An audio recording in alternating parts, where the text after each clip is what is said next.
جی بالکل، ادارہ شماریات نے ہفتہ وار بنیادوں پر مہنگائی میں اضافے کی شرح پر جو ہے اپنی اعداد و شمار جاری کی ہیں، جس میں ملک میں ہفتہ وار بنیادوں پر مہنگائی بڑھنے کی شرح میں معمولی کمی ہوئی ہے۔ گزشتہ ہفتے کے دوران مہنگائی بڑھنے کی شرح 0.15% کم ہو گئی ہے۔ سالانہ بنیادوں پر مہنگائی میں اضافے کی شرح 1.06% ریکارڈ کی گئی ہے۔ گزشتہ ہفتے کے دوران 10 اشیاء ضروریہ کی قیمتوں میں کمی اور 10 میں اضافہ ہوا، جبکہ 31 اشیاء ضروریہ کی قیمتوں میں استحکام رہا ہے۔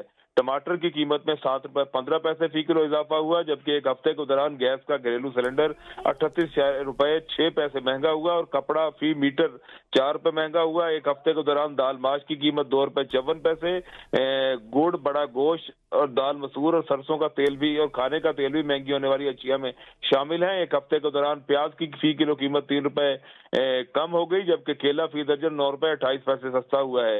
انڈے کی قیمت میں 10 روپے 66 پیسے اور لہسن کی قیمت میں 13 روپے 46 پیسے کمی ہوئی اور چکن برائلر کی قیمت میں 6 روپے 54 پیسے فی کلو کمی ریکارڈ کی گئی۔ چینی، دال چنا، آٹا بھی سستی ہونے والی اشیاء میں شامل ہیں۔ جی بہت شکریہ شاہد اجمل۔ IMF کی ڈائریکٹر کمیونیکیشن جولی کوزک نے کہا ہے کہ پاکستان کے ساتھ کلائمیٹ فائنانسنگ پر بات چیت کامیاب رہی۔ کلائمیٹ فائنانسنگ کے تحت $1.3 ارب ملیں گے۔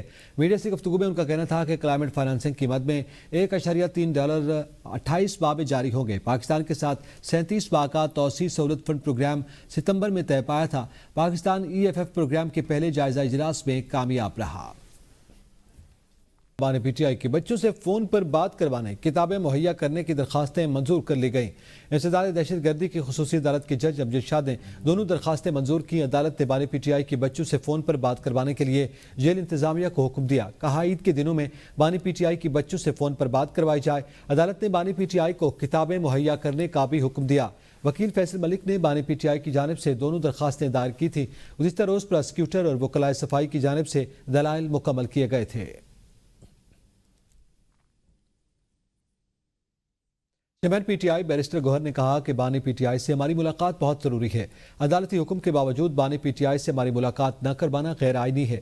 ہم اس کیس کو دوبارہ عدالت لے کر جائیں گے۔ 26ویں آئینی ترمیم کے بعد عدلیہ کی آزادی ختم ہو گئی۔ بشرا بی بی کو سزا دینا بانی پی ٹی آئی کو کمپرومائز پوزیشن پر لے کر جانا ہے۔ شیر افضل مربت کا پی ٹی آئی میں فارورڈ بلاک بننے کا بیان بے بنیاد اور من گھڑت ہے۔ وہ ABN نیوز سے خصوصی گفتگو کر رہے تھے۔ سے پولیٹیکل لیڈرشپ کی ملاقات نہیں ہو رہی، اس لیے اس کے لیے ہم کورٹ میں گئے تھے۔ یہ بالکل ایک غیر اللیگل آرڈر ہے اور بالکل مس یوز آف اتھارٹی ہے، اور یہی تو ہمارا ایک کنسرن رہا ہے اور شکوہ رہا ہے کہ 26ویں ترمیم کے بعد عدلیہ محکوم بن گیا، عدلیہ کمپرومائز ہو گیا، عدلیہ کی آزادی ختم ہو گئی ہے، اور ہمیں پورا یقین ہے کہ جب آزاد عدلیہ کے سامنے، آزاد منش ججز کے سامنے خان صاحب کے کیسز آئیں گے، وہ سارے ختم ہو جائیں گے اور خان صاحب باہر ہوں گے۔ بشرا بی بی کا تو دور دور تک اس کے ساتھ تعلق نہیں، وہ تو ایک ہاؤس وائف ہے۔ آپ نے فقط اس کو سزا اس لیے دی کہ خان صاحب کو آپ کمپرومائز پوزیشن پہ لے کے آؤ، ان کو ہرٹ کرو۔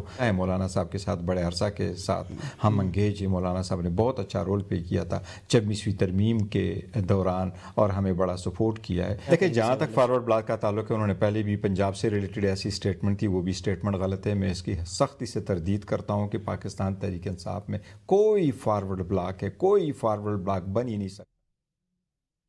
وزیر دفاع خواجہ آصف کی ABN نیوز سے خصوصی گفتگو، کہا جتنی ریگولر سیاسی ملاقاتیں جیل میں پی ٹی آئی والے کرتے ہیں، ہمیں تو پی ٹی آئی کی حکومت میں ایسی کوئی اجازت نہیں تھی۔ جب مجھے نیب کے حوالات سے جیل بھیجا گیا تو ننگے فرش کے اوپر کمبل دیا گیا اور لنگر سے روٹی آتی تھی۔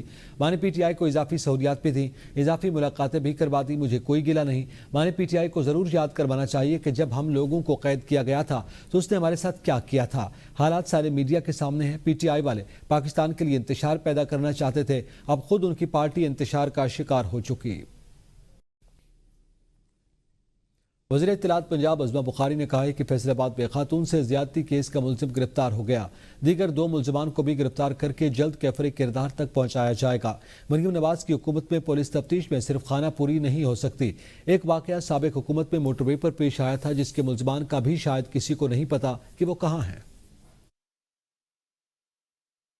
فیصل آباد میں ایک بہت انفارچونیٹ واقعہ ہوا ہے اور چند گھنٹوں کے اندر ملزم کا گرفتار ہونا اپنے آپ میں ایک تاریخ ہے۔ اور آپ کو یاد ہوگا کہ ہم سے پہلے جو حکومت تھی اس کا جو ایک مہاتما ہوتا تھا تب بھی اس دور میں بھی ایک موٹر وے کے اوپر ہی ایک ریپ کا واقعہ ہوا تھا اور اس میں بیچاری وکٹم جو ہے اس کو مورد الزام ٹھہرا دیا گیا تھا. اس نے پیٹرول چیک کیوں نہیں کیا تھا, وہ بچوں کو لے کر رات کو نکلی کیوں تھی. یہاں پر مریم نواز صاحبہ کے پنجاب میں یہ نہیں ہوتا ہے. مریم نواز ملازمت سے برخاستی کے خلاف کیس دوبارہ جسٹس بابر ستار کی عدالت بھیجنے کا معاملہ. اسلام آباد ہائی کورٹ کے جسٹس بابر ستار نے عدالتی حکم نامے میں قائم مقام چیف جسٹس کے انتظامی کردار پر سوالات اٹھا دیے.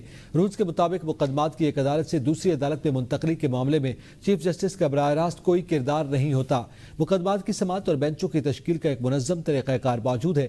چیف جسٹس کا کردار صرف بینچوں کے روسٹر کی منظوری تک محدود ہے.